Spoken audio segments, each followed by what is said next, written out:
We are Rogue Media Sports. Who doesn't love a classic chocolate chip cookie? Famous Amos has been making them since the 70s, 1975 to be exact. With semi-sweet chocolate chips and a satisfying crunch, it's everything classic in one bite-sized cookie, and fans couldn't get enough. That's right. You'll find our original recipe, the one you know and love, in every bag of Famous Amos original chocolate chip cookies. Find Famous Amos anywhere you buy your favorite snacks. A lot can happen between falling in love with a house online and owning it, between imagining living there and breathing in your new home for the first time. Having an advocate who can help you navigate the complex world of financing, inspections, negotiating, analyzing the market, and talking through any anxieties that may pop up, that can make all the difference. That's what the expertise of a Realtor can do for you. Realtors are members of the National Association of Realtors and bound by a code of ethics, because that's who we are. It is the Doomsday Podcast. We are live from AT&T Stadium, high above. Thank you, Jim and Sally Nation. The suite, we got a beautiful suite up here. Suite, I don't want to give the name because people may start showing up trying to come in here. Ed Werder and I, after a Cowboys 35-17 win, it was actually more dominant than that. A couple of late scores for the Giants, or second half. The game was pretty much over. They did some things. Ed back on the sideline early in the, before the game. He was out here early. Had a lot of good news throughout the day. Involved in all of ESPN's coverage, and then of course. After the game, doing some things. Ed and I both coordinating. I was even helping out Archer tonight. I mean, it's like I'm back at ESPN. Archer's like, hey, can you send me some of that? I'm like, okay, sure. I can do that. But, Ed, what did it feel like, man, to be back in the game? I mean, you've done some of these preseason games, but this is your first regular season game in about 2.5 years with ESPN. Was it just like riding the bike? Did it just feel very normal and natural, or are you going to have to kind of ramp up to this? No, I think I came back to work at ESPN at Cowboys training camp in early August, and I've never really stopped since. What you say is true about this being the first meaningful game that I've covered here since, as it occurs to me now, that playoff loss to the Packers 2 years ago. And the interesting thing about that is I just happened, coincidentally, to have realized I pulled the same suit that I wore to that game that I wore to this game. So it was the end of one thing and the beginning of the next, as it turns out. And the end of the same thing I'm doing now. But the same blue suit. So Favre would be impressed. But and one of the interesting things in the lead up to this game, I did my usual thing where I called the opposing team so that they could, allow me to interview a couple people so I could get a report on their perspective and be educated about their team as well. And so I talked to Eli Manning late in the week from the Star, and I also talked to Pat Shurmur, the Giants head coach, from the Star. And the most interesting thing, and this was my final point that I made on my live shot this morning, was that Pat Shurmur said to me when we were talking about Ezekiel Elliott and the challenge for the Giants of knowing what his role is going to be and defending him accordingly, Pat Shurmur said, you know what, I'm not that concerned about whatever it is Ezekiel Elliott does, because we've known, despite how long his holdout was, we knew he was going to be our opponent. We knew he was going to be in a Cowboys uniform, and we were going to be tasked with defending against him. What we don't know, and what causes me some consternation, is we've never seen Kellen Moore as an offensive coordinator. We have no idea what we're up against as far as how he's going to deploy all of the personnel they have and what problems he's going to present us that we've not been able to familiarize ourselves with, because he didn't show any of it in the preseason. Well, he showed it all tonight, and Pat Shurmur's fears were totally justified in that regard. This is one of the great offensive performances we've seen. Now, they had a great one against Philadelphia, last year, too, when they had the 400-yard passer, a 200-yard rusher, and a 100-yard receiver for the first time in history. But what Dak Prescott did tonight in this game, that's the best I've ever seen Dak Prescott play, especially as a thrower from the pocket. Yeah, he did a remarkable job, and boy, Ed and I were able to talk to Jerry. We'll hear from Jerry Jones, also from Kellen Moore. I thought that was funny, Ed. After the game, normally they, if you catch Rod or you in the past, if you catch Linehan, you're just kind of fortunate maybe to grab them as they head out. You might get maybe a few people. They don't really them. talk after the game. It's not a big thing. Tonight, they said, "Okay, guys, Kellen Moore will be right over here." They made it a little more. They do make him available during the week. Once a week, the coordinators are available. So, but tonight they're like, "Hey, Kellen's going to be right over here, guys." I don't remember them doing that very often for Scott Linehan. So we got to visit with both those guys, and so it's good to be both of us here. Last year, one of us would be here, one of us. But we all on the same page tonight, all working towards something. Great to have DJ Ringenberg out here on site. Frito Nation Productions. Frito, play the music, please.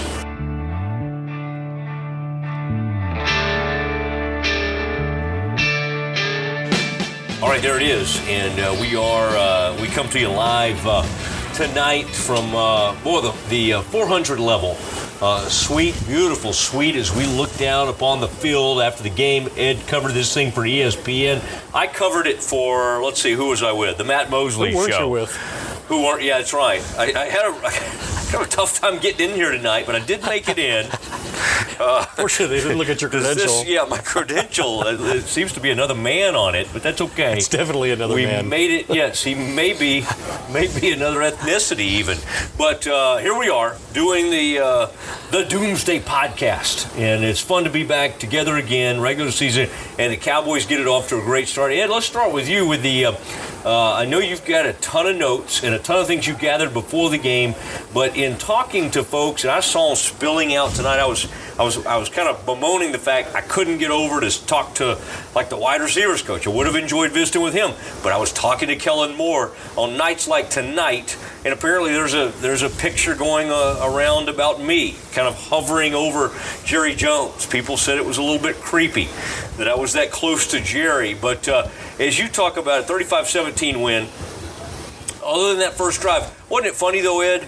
I'm sitting up there tonight and I watched that Giants first drive, and I'm thinking, uh-oh.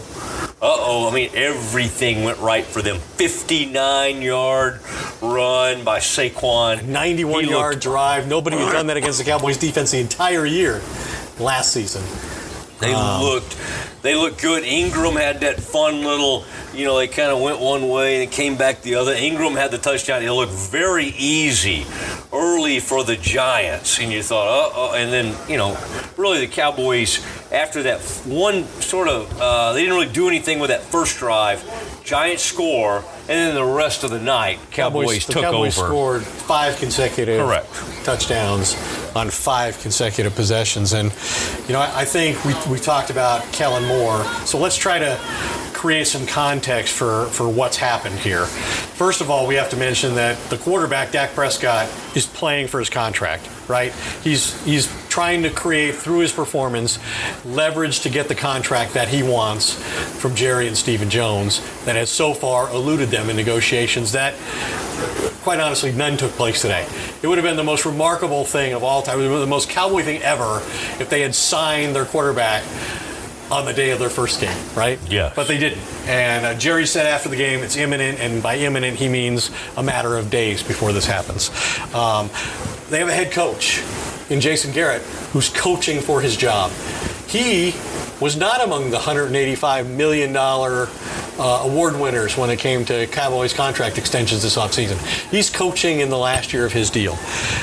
And then there's Kellen Moore and the chance that Jerry Jones took on him, making him the offensive coordinator. Well, in his time with the Cowboys, Kellen Moore has been very close to Dak Prescott in 3 different roles. He was ahead of him on the quarterback depth chart when Dak was a rookie in 2016. Then he became the quarterback's coach last year in Kellen's first year as an assistant coach. And now he's a first-time play caller for Dak. And in his very first NFL game as a play caller, Dak Prescott throws for 400 yards and 4 touchdowns for the first time in 49 NFL starts. He achieves a perfect quarterback rating, something that Troy Aikman and Roger Staubach, Hall of Famers, never did in a Cowboys uniform. Is that 158.3?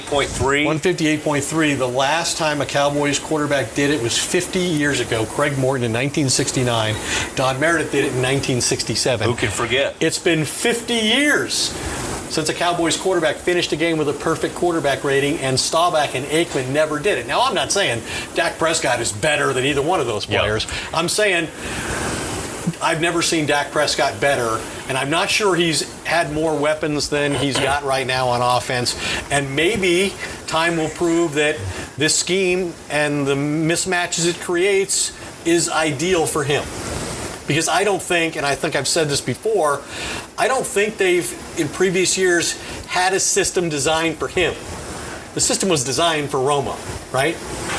And they've modified it a little bit, but it was never really designed for Dak Prescott, a dual threat quarterback. And I think what they're doing now suits his skill set enormously well. But the key to this tonight was he was brilliant from the pocket. He was comfortable. He was well protected. He was accurate. And what did the new quarterbacks coach John Kitten talk about when he sat down with us at training camp?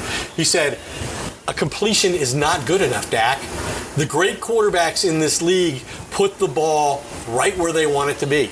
And they put it right where they want it to be so that a receiver can get yards after the catch. Yards after the catch is synonymous with great quarterbacking. Guess how many yards after the catch the Cowboys had tonight based on ESPN stats and info and their trackers? 180. They had 172. Good guess. Of the 405 yards, 172 came after the catch. But I think we saw Dak deliver balls to 8 different receivers. They were all different kinds of throws. I just thought it was a remarkable performance by Dak Prescott in his first opportunity in Kellen Moore's offense. Now, they have to prove they can do it over time at this level. But what they did tonight is going to create a lot of confidence going into Washington. That's what I said. You'll hear from Kellen. I ended that interview with Kellen by saying, "Are you a little worried? You know, you're now expected to do this every Raised week." expectations. You know, the way he does it. Yards after catch. Interesting point to even bring up. 100 to 172 is a lot for those receivers. Cobb was really good. Yep. I mean, he just kept on his feet. Cooper continued to do the same thing. I should say, boy, I feel a little bit bad for the rookie cornerback DeAndre Baker out of Georgia. I mean, that man made his bones against Mizzou and Vandy, in Florida, and he came out here and got exposed in game 1. Now, he may go on to have a great career, but it was horrific in that opening night. They had a man named Antonio Hamilton. Rough outing. Number 31, horrific. Well, I mean, you just go right Giants, down the line. The secondary just had people don't night. think the Giants are a good defensive team. I think there are a lot of people who think they're going to score on offense, which would be the first time they've been able to do that in a long time. But on defense, I mean, last year they got rid of Snacks Harrison, the defensive tackle, at the trade deadline.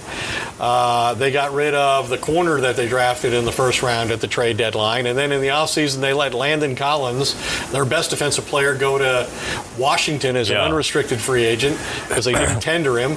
And they traded Olivier Vernon, the defensive end who played virtually every snap and is a good run and pass defender on the edge. They traded him to Cleveland.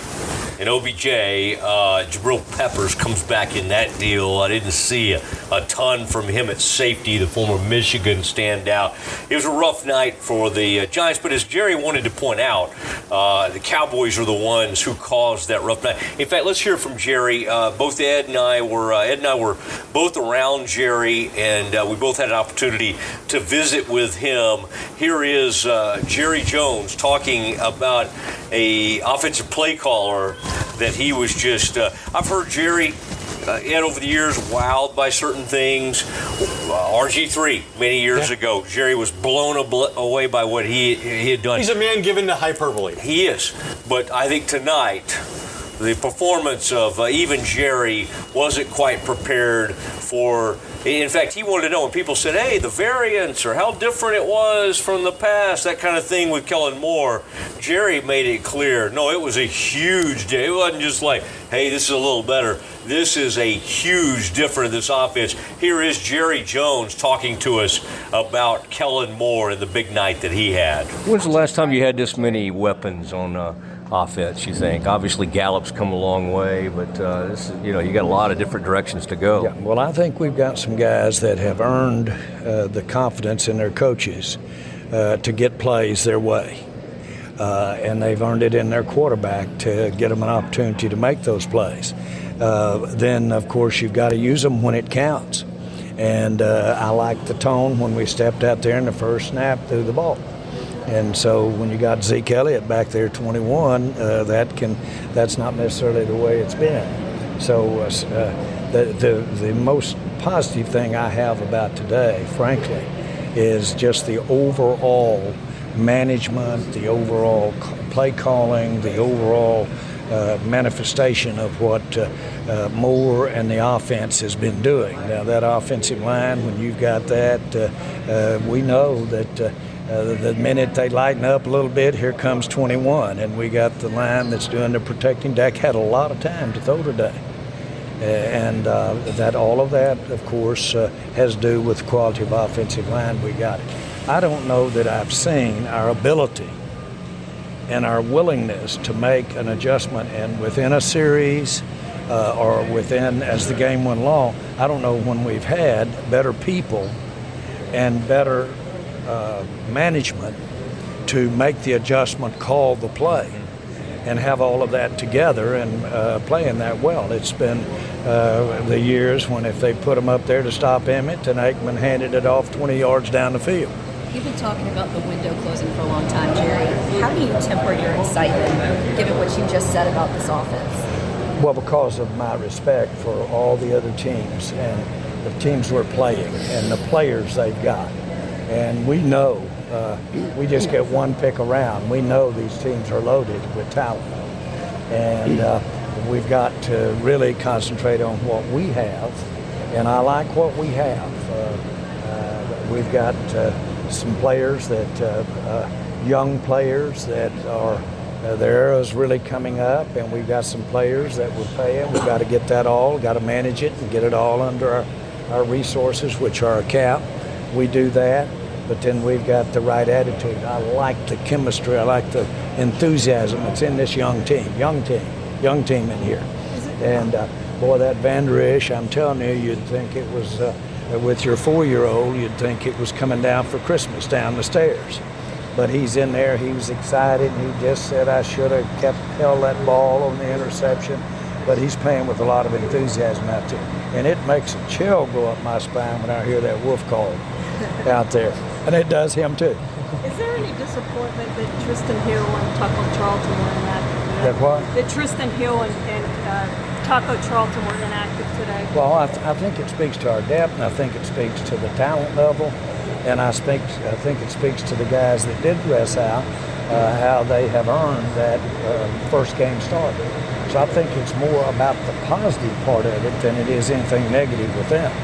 They're very capable. I'm confident that both Hill and Charlton can line up out there with the starting group and play well. How much did you negotiate with Dak over the weekend?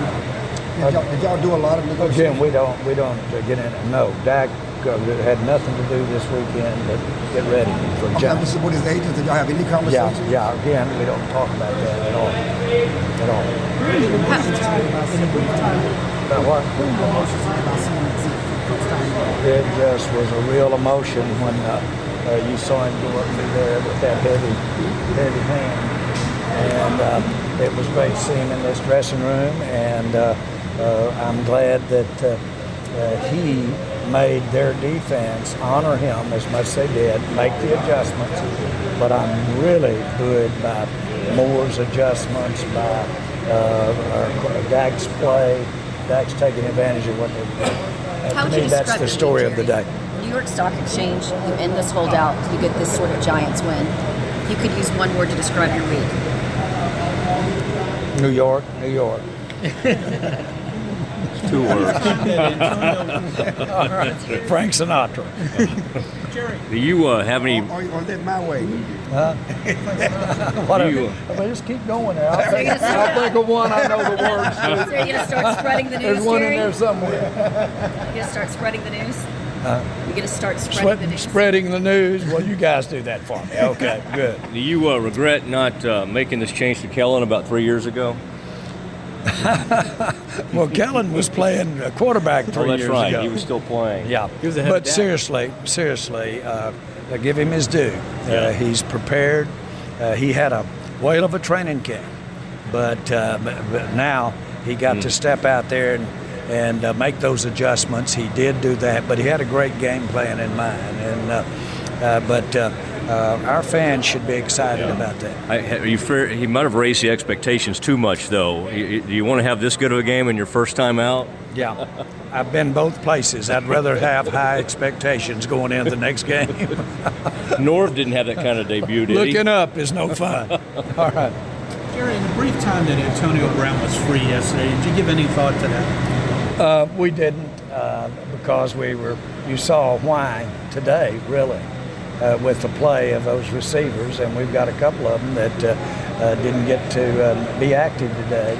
Smith's had that we really want to see out there before too long. But no, I think I'm really pleased with where we are at receiver. So I didn't think we'd go there just as I didn't think we ought to go with Rolando McClain.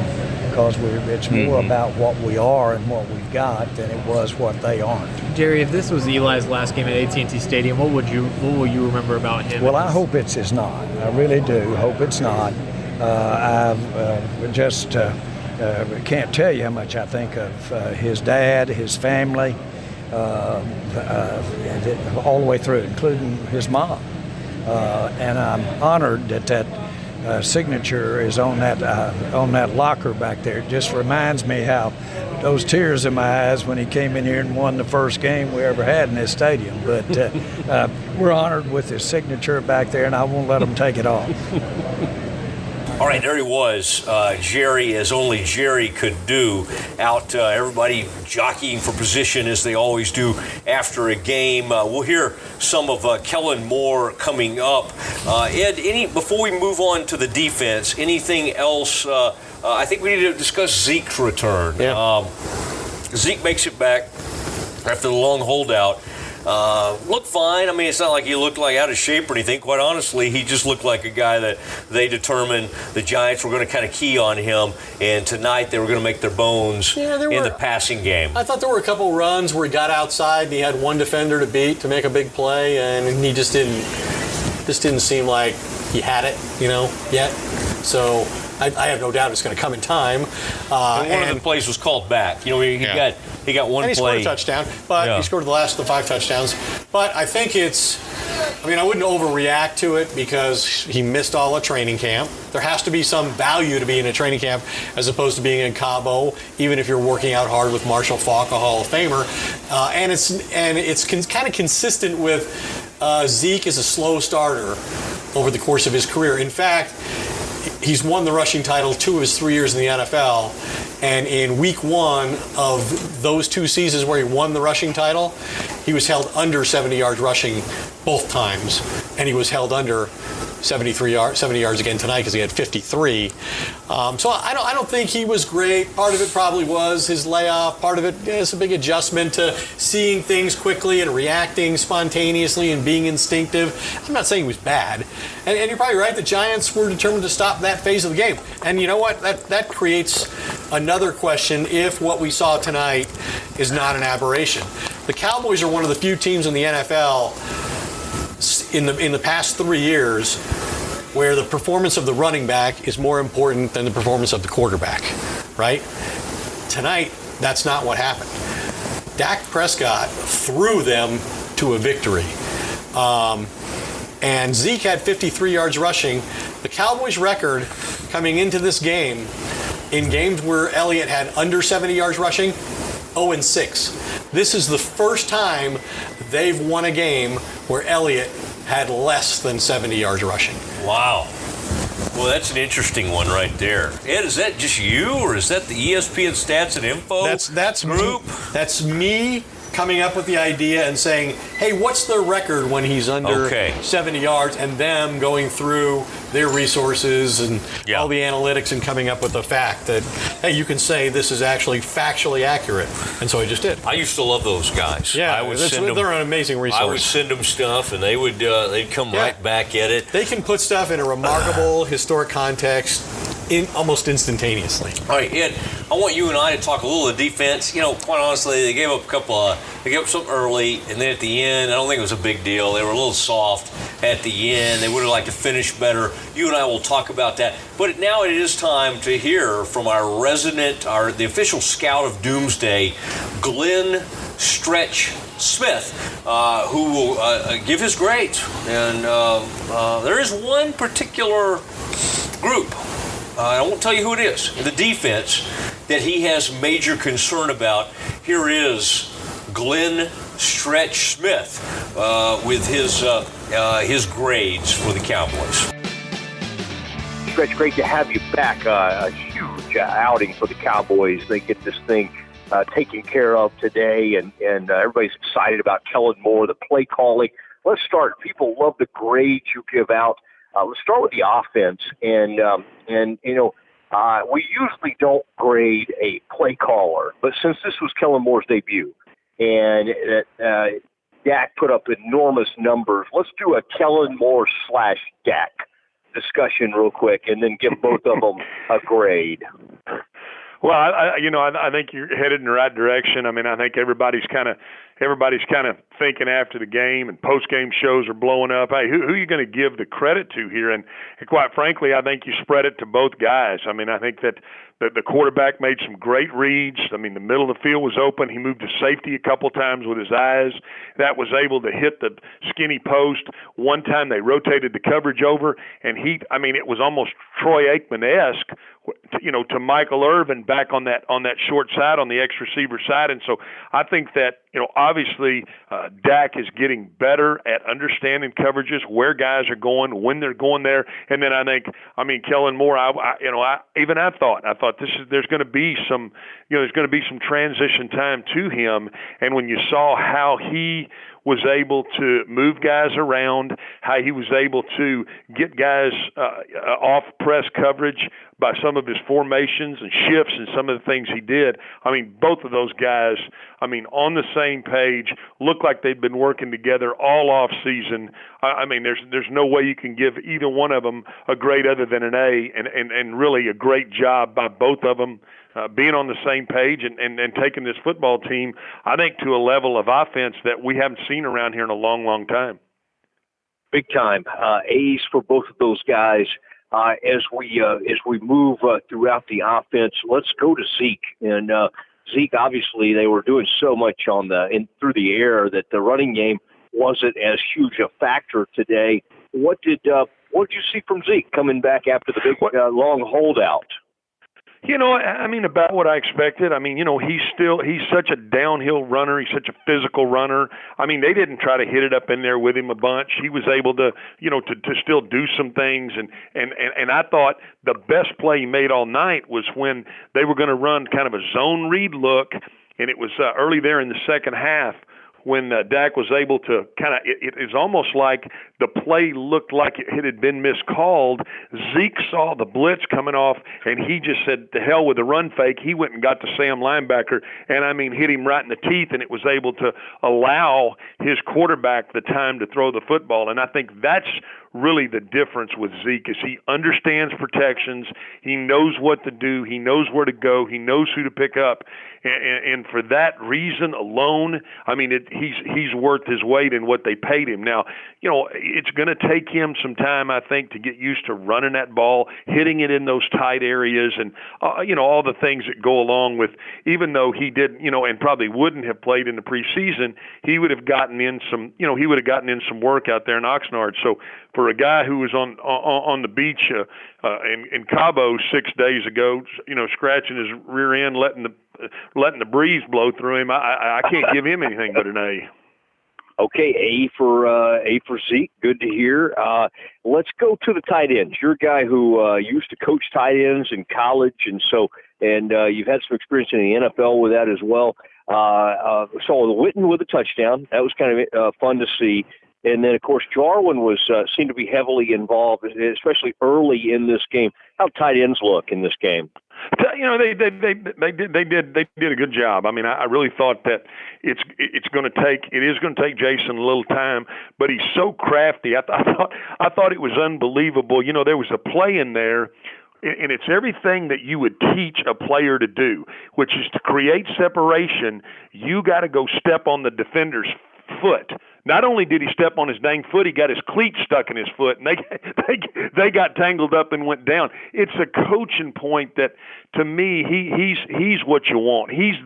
Not only is he in the game and involved, but you see him when they come off. I mean, he's talking to Schultz.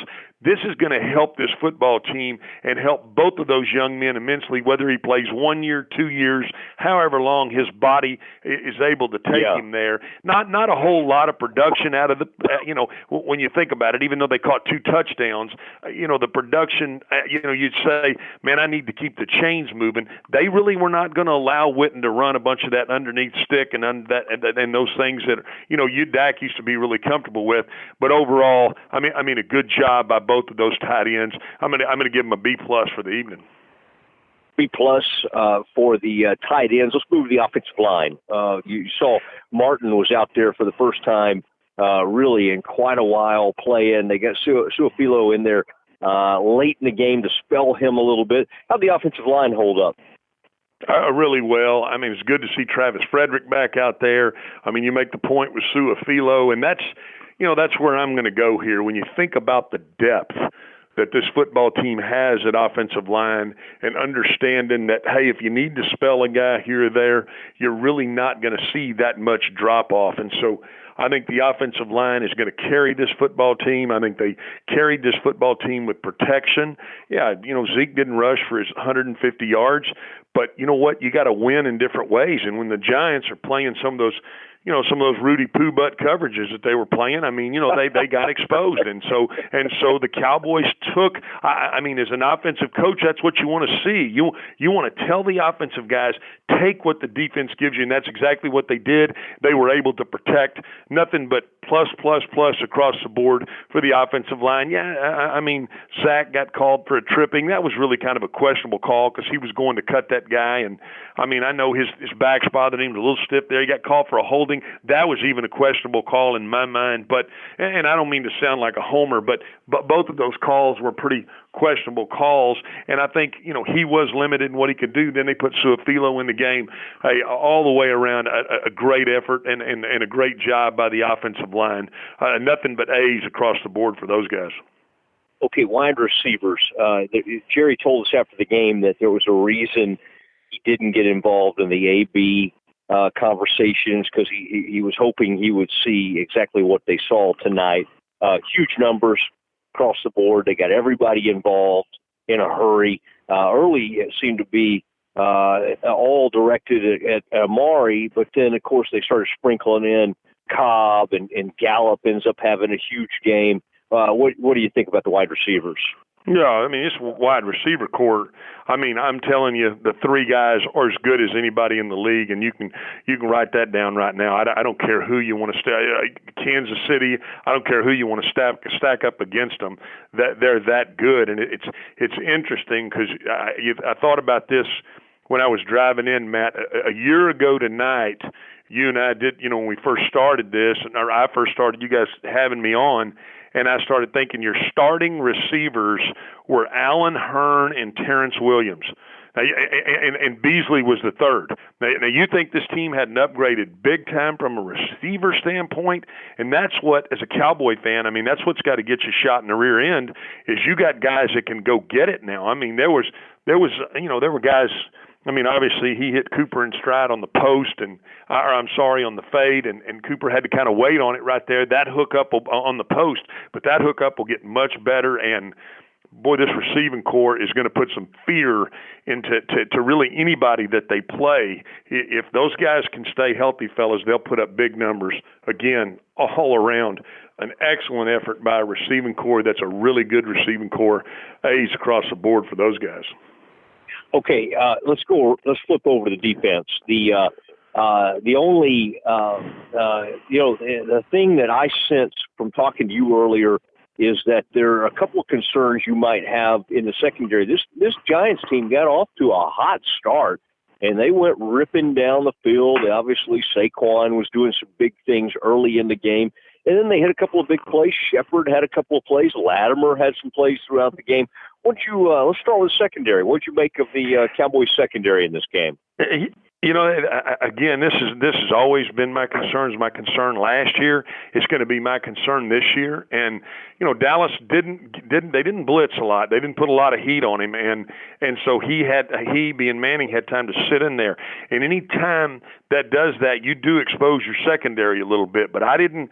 You know, I mean, Jordan Lewis made a play down there on the goal line and knock out a slant. But when you see how Awuzie, you know, he's just kind of not great cover skills. Frazier not great. I saw Brown kind of get beat. Now, I did see Heath make some plays, and Heath's a good center field player. But boy, I tell you, I am concerned. If they don't blitz and they don't get to the quarterback, this secondary can absolutely get exposed, and I think that's a concern for me right now. At best, I can give the secondary a C. Okay, C for the secondary, probably your roughest grade of the evening, and Heath did take a bad angle early. Awuzie had to clean up a mess when they got loose. I think that was Saquon got loose on a big play down there. Linebackers, what did you make of Vander Esch, Jalen, and the rest of the crew? Yeah, these are good football players. You know, it was interesting that what they did tonight was really trying to when Dallas got ahead. You know, they were playing pretty deep and trying to keep everything in front of them, and I thought that was, you know, that kind of hinders a little bit of their downhill ability. I mean, to be able to go get the run. I'm a little concerned that the Giants, I believe, kind of took a little bit of the game plan from what the Rams did in that NFC playoff game, and they were able to run the ball a little bit at the Cowboys, and so that's, you know, they're going to have to get that shored up from a linebacking perspective, because those guys are going to have to fill it in, come and tackle. And so, you know, I thought they really gave you an okay look at who they are. Not a great look. Vander Esch almost had the pick. Obviously, he can cover. He's long. He can do some things, and Jalen can run. So, you know, these guys just went and played football tonight, kept everything in front of them. I didn't see a lot of big plays being made. So, you know, for that, I'm going to give them a B. But there's room for improvement there also. B for the linebackers. Jalen Smith obviously being named a captain and got that new contract, so pretty big deal for him. Defensive line. Interestingly, Taco, after a pretty good preseason, was inactive tonight. Boy, you should have seen him. He fired out of that locker room. You've never seen a man come out of the locker room quicker than Taco tonight. If he gets off the ball like that, he'll be something. What'd you make of this defensive line? Well, when you said he came out of the locker room quick, he didn't pull anything, did he? I mean, were you out there with an ice bag in case he pulled his hamstring trying to get out to his car? Well, you know what? I thought the defensive line they just kind of had a hard hat night. You know, they didn't really – there wasn't a lot there. Concerns me a little bit that they didn't get better pressure, and I'm not sure whether I want to right now be kind of openly critical about what they did, or if I want to give the Giants offensive line some credit, because I do think the Giants are better up front. But ultimately, if this team is going to win, and let's just think about this before I give the D-line the grade, if they're going to win the way they did tonight, which is throwing the ball all over the yard, you're going to get in some games where you're going to have some 3 and outs. The defense has got to be ready to come back on the field and play. That's a concern for me. They've got to get better pressure. They've got to get an ability to get up and kind of set the edge early in the game. Crawford got pushed hard down inside, and I know that's probably not his natural position. He's more of an inside DT, and when Quinn gets back, that'll give him some flexibility there. And if Gregory will ever quit rolling his own, maybe they can get him in there. So I do think that the defensive line has big time room for improvement. I didn't see a lot out of that group this evening. Concerns me. Them and the secondary have got to get better, but just kind of a hard hat, kind of a B- evening for the defensive line. Just not a lot to get you real excited about. B- for the D line. Last off, special teams. Goodwin continues to be a real standout on these special teams. Anything jump out at you on special teams? Well, I do like the combination of Austin and Cobb returning. I think that at some point you're going to see, you'll see a big play come off that punt team. Obviously, both kickers are strong, and they can really. They can really get the ball down the field. Not a whole lot from the special teams, but I think if you're looking ahead and you're looking down the road, you're looking at the possibility of what both Cobb and Austin can do. If they break free, that's what you want. You want that big play in that tight game that can turn the game over, turn the game around, turn the momentum around. And I think there's something to look forward to. Right now I'm gonna give them an incomplete grade. Mosley, you got plenty of those at Baylor when you were down there, so that ought to be familiar to you. That's a fine. That's fine. I get that. I had a lot of those in law school. I ran into some issues in law school. Hey, you can always hear Stretch on WFAA Channel 8. You can watch him on there, hear him on Sunday nights with us, and of course, a lot of people listen to us on Monday mornings. And then throughout the week, and then, of course, the Matt Mosley Show, you can tune in, use that TuneIn radio app to hear him on the Matt Mosley Show, ESPN Central Texas. We're going to do that on Tuesdays, I believe about 10, we'll do about 10:40 every Tuesday morning is when you can hear Stretch. Stretch, really appreciate it. Have a great rest of the evening, and we'll talk to you soon. Hey, guys, appreciate it. Have a good one. All right, there it was. Stretch's grades and some good stuff from Stretch there as we get going again. Stretch, of course, doing his TV work. You can watch him on Channel 8 Sundays on the 10:30 The Del Hansen Special. When Del Hansen isn't on Ellen and doing some major unplugged, he's with Stretch doing his thing.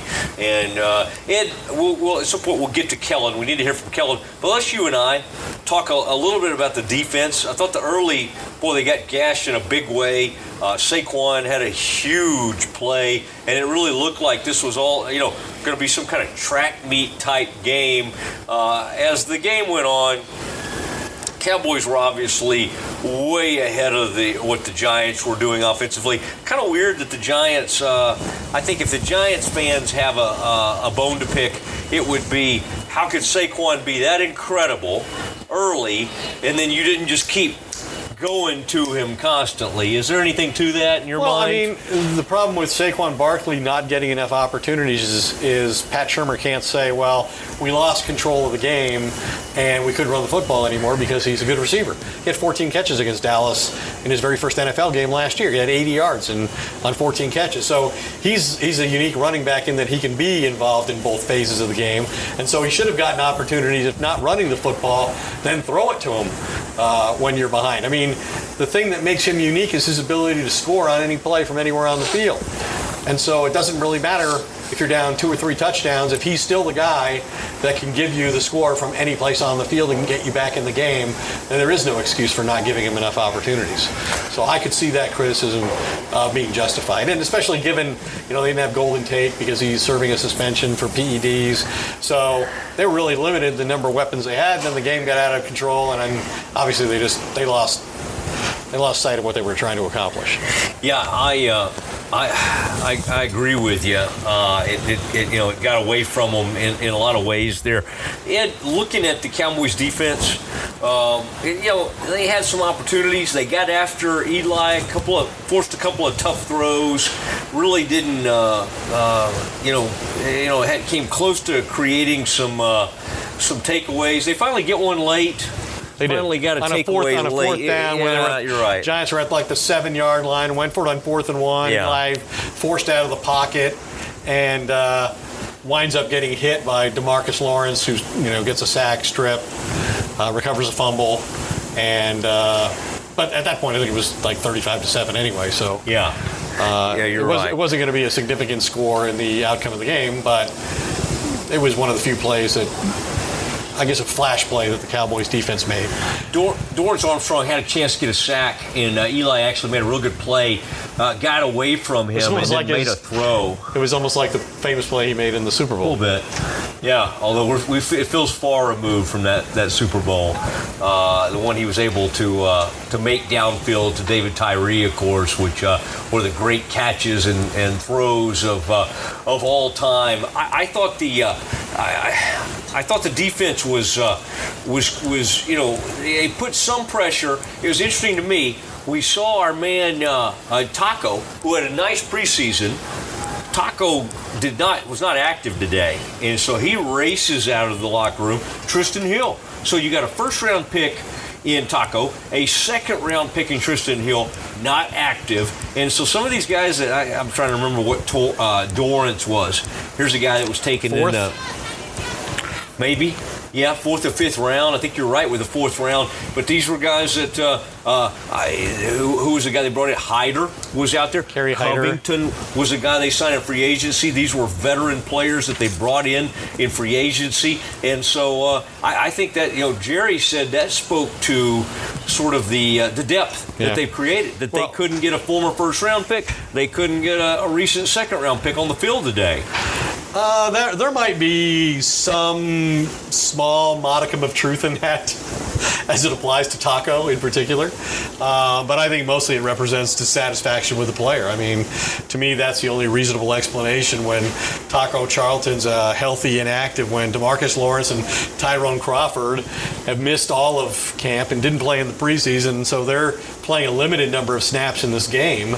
And when you consider on top of that Robert Quinn and Randy Gregory aren't here because they're serving suspensions, that you're down effectively, 4 guys who are either out or playing in a limited capacity, and you're still not in uniform as a first-round pick 3 years later.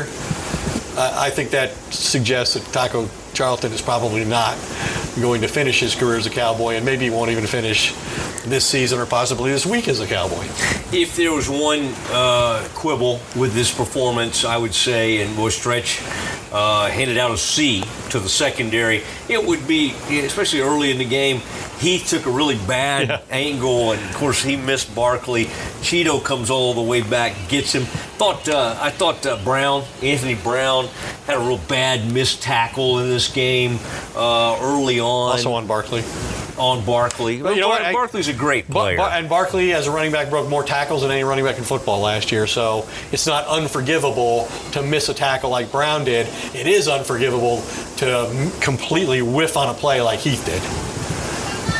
Yes, because you are the last layer. He was the last defender, and if Cheeto hadn't hustled and had incredible speed, that would have been a touchdown, which ultimately the drive ended in a touchdown anyway, but at least they gave themselves a chance to limit it to a field goal or something less. Isn't it amazing today, and this is back to the offense, but to look at the weapons and those 5 receivers. Devin Smith obviously wasn't involved today, but 5 wide receivers. Tavon was involved. Cobb looked really good. Gallup looked terrific. Gallup looked great. But to compare that to what they went to a year ago this time with, I mean, it's kind of unfair to and some of it might have been Linehan's fault, on that. It probably wasn't.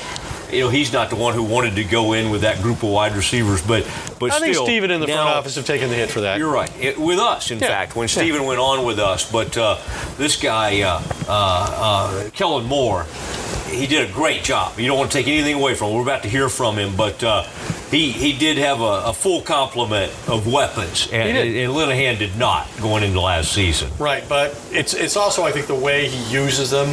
And I would say it appears to me that he's more like Sean McVay of the Rams than he is Sean Payton. From the standpoint of, he doesn't change personnel a lot like Sean Payton does. On every play, Sean Payton will bring in 3 or 4 different guys, every down. That's not what McVay does. McVay keeps, for the most part, his 11 starters out there. But then he uses all kinds of pre-snap, shifts and motions, misdirection, and I really thought that's what Kellen Moore brought to the offense. And we saw some zone reads with Dak that were effective. But he was most effective in just taking the ball out of the shotgun, and he had 3 or 4 wides. We saw both Zeke and the rookie running back that they Pollard both line up in the slot and run routes out of the slot. I don't think we ever saw that from the previous administration, and I don't blame Linehan entirely. But talking to Jerry after the game and down the hall after he did his group press conference, there was no question that he gave a lot of credit to Scott Linehan for what Kellen Moore is as a coach, because they've been together for 6 or 7 years as not only a player. Kellen Moore was a player with him in Detroit, a player for him here, and then began his coaching career under Linehan, and Jason Garrett, because he said, when I decided that it was going to be Kellen Moore, some people would say, well, if you're taking play calling away from me, then it's not me anymore. And Garrett didn't go that far. He wanted to call the plays, but he didn't go so far as to say, if I'm not calling the plays, then I'm not going to be here. Now, maybe he's just a survivor and knew that Jerry would have fired him had he said that, but it's not a stand he took, according to Jerry. And so Jerry gave credit to both Garrett and Linehan for what Kellen Moore was today. Yeah, and it was remarkable. And before we hear from Kellen, where do you, if I said Jacksonville, let me throw out a couple of places. Jacksonville, Redskins. Where will Kellen Moore be the head coach next year? Well, we laugh, and I was saying, how old is Kellen Moore? 30. He's 30. So, Sean McVay got the head coaching job 29 or 30. Right, at about that same time, and inherited the worst offense in football and made it the best offense in football in 1 year. So there's no reason that this can't be that type of transformation under Kellen Moore. If everybody stays healthy. Jared Goff was not a proven quarterback by any means when McVay went to the Rams and made him the player that he is now and got him to a Super Bowl. And they've had one of the most consistent high-level offenses over the past 3 years. There's no reason that can't happen here. It can happen in 1 year. It can happen if you go out and get the right players and you have an imaginative, creative coach and you have players who are able to execute. Yeah. At the end of this, I'm going to give you the stat. Okay. That's gonna blow us away. I'm going to give you the Kellen Moore stat. The Doomsday stat. That says it all. Stat of the week. Yes. I like that. Okay, it is time to hear from Kellen. I was able to jump in there. Kellen tried to do, he's too young to pull this off. He tried to do a real quick answers early on. I could tell he was going to try it, but he's kind of a nice kid, or nice young coach, and he wasn't able to pull the Belichick, the quick answer thing off. Here is our visit, along with a few other reporters, Kellen Moore. Did you kind of come in knowing, hey, they got a rookie cornerback, that's something we need to think of? Obviously, y'all victimized a lot of their back, secondary, but in particular him. Was that a big part of the strategy coming in? I think naturally you're always aware of the personnel aspects. Janoris has had a lot of success in this league, and so, certainly you feel like he's a really talented guy, and just the more, variety we can give them, the more things they got to look at, maybe get some matchups here and there. How much were you itching for this, not being able to show all this during the preseason and finally being able to unleash? Yeah, naturally, preseason, we want to still execute, we want to still do a good job, but obviously there are certain things that we didn't necessarily want to throw out there early, and so, I feel like it was a good start to the season, and hopefully we can kind of build on this and continue to, pull some different things out. You had a couple, touchdowns, but two of them were wide open, which you don't see a lot. Can you talk about the call to Cobb and then also the other one that was just play action passes. Tremendous job. Obviously, when you have a ability to run it like we do, those backers suck down, and we had great opportunities behind it. And then also, the Elliott's run for the touchdown. It looked like he had motion going 2 separate ways. Is that an example of just using motion and getting different looks? Had a little shift and then motion and then a little read option play. So, bunch of things for them to look at. At the end of the day, it's kind of our core play and what we've done, a number of times. What did you think about Zeke's ability to get back in there? Obviously, he didn't have a huge day running the ball, but y'all were passing it so much. Yeah, it was great for Zeke. Obviously, we were able to throw a healthy dose, and Zeke's going to get his when he gets his, and obviously his play count probably wasn't super high, probably just under 40, and we'll continue to build on that and keep adding more and more as this thing progresses. What can you say about what Dak was able to do, especially in the first half with Zeke getting out to that slow start? Yeah. I mean, we were just throwing it for a healthy dose. Dak did a great job. I think just got really comfortable. He just has such a good command of the offense, and I think everyone feels really confident when he's out there. All the build up to this opener, first time as the offensive coordinator, what excites you most about what Dak was able to do in this going forward? Yeah, I think all the positive, and also recognizing that there's a bunch of little things that we kind of look at ourselves and laugh or get frustrated. It's like those are easy things that we screwed up on, and hopefully we can clean those up and come out here and play a little bit better. Kellen, did you have some butterflies? I mean, first, obviously calling a regular season game. Yeah, it's natural. I think, you should have butterflies a little bit, and then you kind of get into the groove of it, getting the groove of play calling and just all the communication aspects. So it was good. Kellen, what do you feel when you hear Jerry Jones talk about how impressed he was? First thing he says is how impressed he was by that Kellen Moore offense. He got my name right. He used to call me Keelan, so must mean I'm doing something right. But no, I think we had a lot of success, and obviously we're fortunate we were able to kind of get in the groove there in the second and third quarter, and so hopefully we can build on it. There's a lot of silly things that you watched and you said, we can improve on those, but hopefully it gets better. Was it aggressive by nature, or were you taking what they gave you, Kellen? Yeah, a combination of both. We want to be aggressive. We want to kind of dictate things with our shift in motion personnel, but at the same time being able to get on the ball and do some of that no-huddle stuff. Obviously, a lot of our guys are really comfortable with that. That's kind of the way they grew up. They were in no-huddle, in high school and college, and so the more you can sprinkle that in, I think it helps us. First play of the second half, was that something that you saw earlier, or was that something that Dak checked too? No, something we kind of wanted to get to. It was actually in our openers, and it took us till play 45 or whatever to finally get to it. But it was a look we had looked at previously and wanted to take a shot at it. Do you script it out? Do you script like some offensive coordinators script out? Yeah. Like 15, 17 plays? Do you kind of? Yeah, you script them out, and sometimes they aren't going to flow the same way. I mean, that play was on the openers, and it took till play 45 to find the right spot, the right hash, the right situation, all that sort of stuff. And so sometimes you just hang with those for a little while, and eventually they come. Jerry was particularly happy with your first play call, play action, throwing it deep, and to kind of keep the defense honest. Was that something that how much thought went into starting the game that way? Yeah. I think first down calls. We have a lot of success around the football, and anytime we can kind of mix that thing, balance it out on first down with some of those play actions, I think they're going to help us. Jarwin is also a play action too. Yes. You were talking to, like you were saying, Elliott wasn't out there as much as he will be as the season goes along.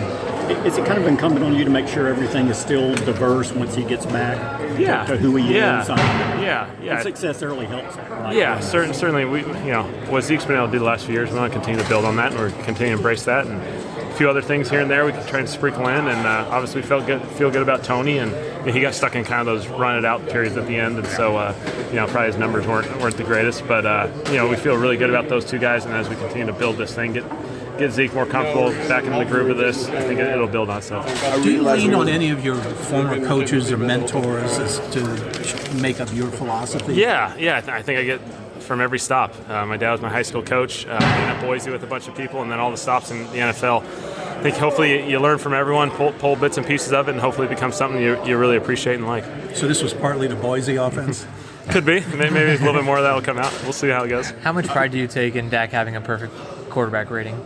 It's good, yeah. I think, he played really, really well. I think he got really comfortable as the game went on and just simply executed. What does Cobb give you that obviously had, some yards after catch, bounced off some tackles and all, but what does he give you maybe that you didn't, not say anything about a former player, but what does he bring to the offense? Yeah, I think just in general, he's a smart, savvy guy who just understands football. And, anytime you have as many those guys as you can, good things are going to happen. And so he did a tremendous job today, and we're really excited to have him. I know it wasn't perfect, but all in all, could you have asked for a better start?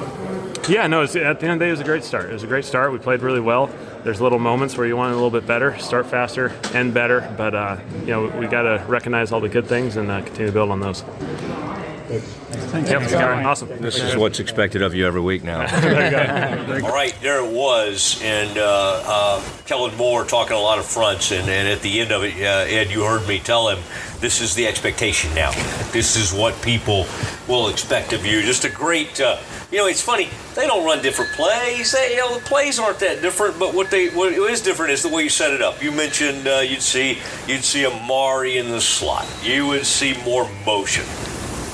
Alawale. See crossing routes. You see bunch sets. The fullback's running a deep route. Right. A wheel route with the fullback. And just missed. Potential touchdown. Just missed the throw. And you had some busted coverages, but again, you still, for whatever reason, the Giants were biting on everything. I mean, they were really biting on stuff, and the play action was killing them. And we saw Dak, even with no contract yet, the no contract extension, Dak with a couple of running plays that worked out pretty nicely. And I'm sure. I'm a little curious. I've been curious about that, and I can't decide if that's a good question or a stupid question, which I guess is the reason I haven't asked it yet, because I'm still wrestling with that dilemma. Is it a good question once he signs his big money contract? Can you still run this guy as much as you might like to when he was one of the lowest paid quarterbacks in football? Yeah. I mean, Cooper Rush is still the next guy in, so I don't know that it really makes a lot of difference, right? I think when you have Cooper as your backup, that's what I tweeted. I said it's the ultimate flex from the Cowboys to put Cooper Rush in a regular season game. Just the sight of him, even entering the game when the game's been decided, that's a moment when you know the Cowboys have it in hand. So we know that Jerry has a habit of calling people by their incorrect names, right? He used to call Bill Parcells Purcell, Coach Purcell. Yeah. And apparently he used to call Kellen Moore, said he used to call me Kellen. Yeah. Kellen. And so somebody said, well, he called you Kellen tonight. He said, well, then I must be doing something right. Because now Jerry knows my name. So that was one thing. And then the other thing Jerry's known for is hyperbole, right?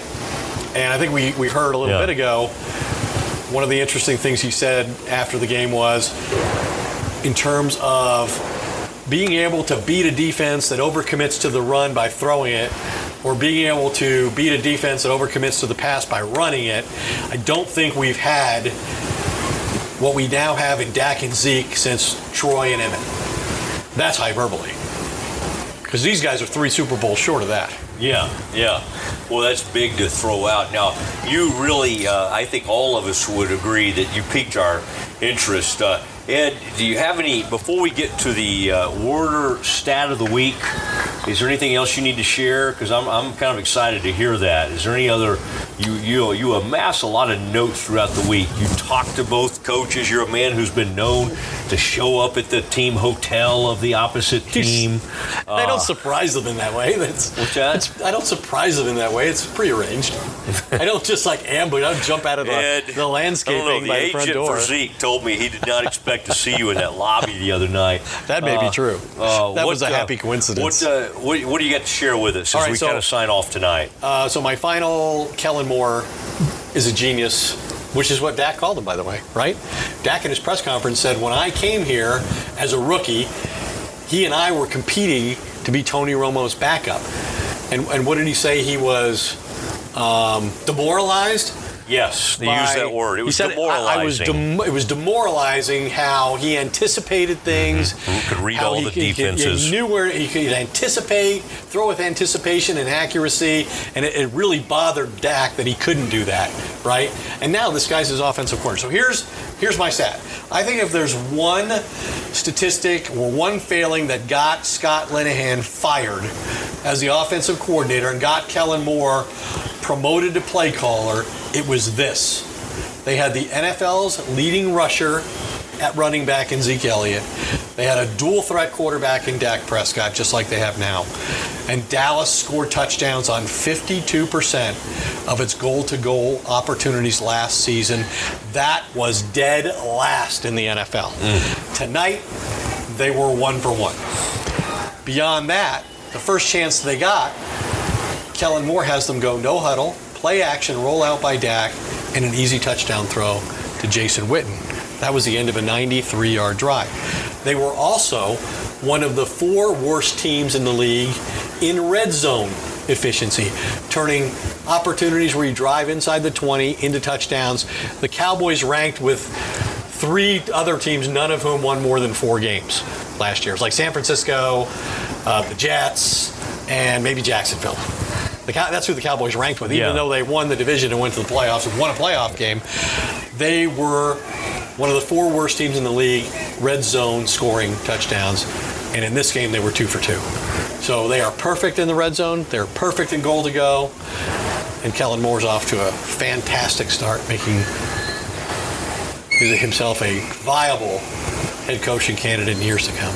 Crazy. 1 game and all this is it. And of course, next week it could go to Washington and it all could come crumbling down. Almost did for the Eagles today. That's what happened to the Cowboys last year, right? It was, to me, the biggest indictment of this coaching staff, all of them, but especially the offensive side, was they had that game I mentioned against Philadelphia, a historic offensive performance with a 400-yard passer, a 200-yard receiver. I guess it was a 200-yard receiver. Amari was a 200-yard receiver in the game, and a 100-yard rusher. They never had that in the history of the franchise.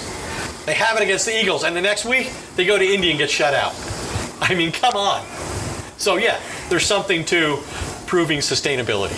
Yeah, but a great start to the season for the Cowboys. Eagles survived, but boy, they got pushed in a big way today by the Redskins, and of course the Giants just look about what we kind of thought the Giants were going to look like, although Saquon may end up, all these fantasy people who took Saquon, he's going to have a big year. He's just a great player. They'll have better days than they did today, but good win for the Cowboys. Want to thank DJ Ringenberg from over at 103.3 FM ESPN. Did a nice job for us on the ground here. I want to thank Jim and Sally Nation offering their suite. They do a beautiful job for us, giving us this kind of great. Ed, wonderful job by you. Anything, any parting, any last thought for you before we say goodnight to our people? I tried to end with the brilliant stat. Now you forced me to end on kind of I thought, usually there's always one last thing you're looking to say, but you did end on a great stat. We're going to get out on that. We're going to hope that I have not been towed. My parking situation was a little bit iffy today. Also, my credential situation. I don't know how many more times we'll be doing this up here. Yeah, I think is what we're saying. Who knows? But this was last year you were the strong one who had no problems getting a good credential, and I had potential issues with credentialing. Yeah, I don't know. Now it's flipped. Like you work for every media entity in the Dallas-Fort Worth marketplace. Why can you not get your own credential? Why are you wearing? I got a lot of gigs. I can't even say well, the man's this name. is my station, my radio station now, the Matt Mosley Show. But we all share. We got 2 credentials at the station, and this is a black man. If you can't tell, the credential I'm wearing. I was aware of that. I am not. I don't know. I don't want to shock anybody. I am not a black man. I am Native American and white. So it's been an interesting evening, but I made it around. I made it in. Everything was okay, and all the people seemed to be happy to see me, except for the. I won't get into that. There seems to be one person in PR that's not excited to see me.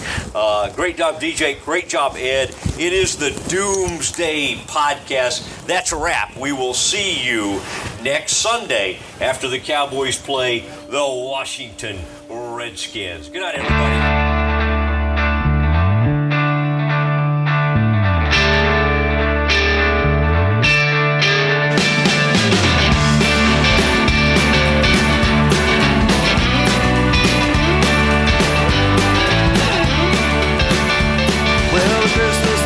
Shining, stockings have been hung. You're praying for your daughter, lighting candles for your son. They're living in the city now, you don't see them anymore. This year will not be like the ones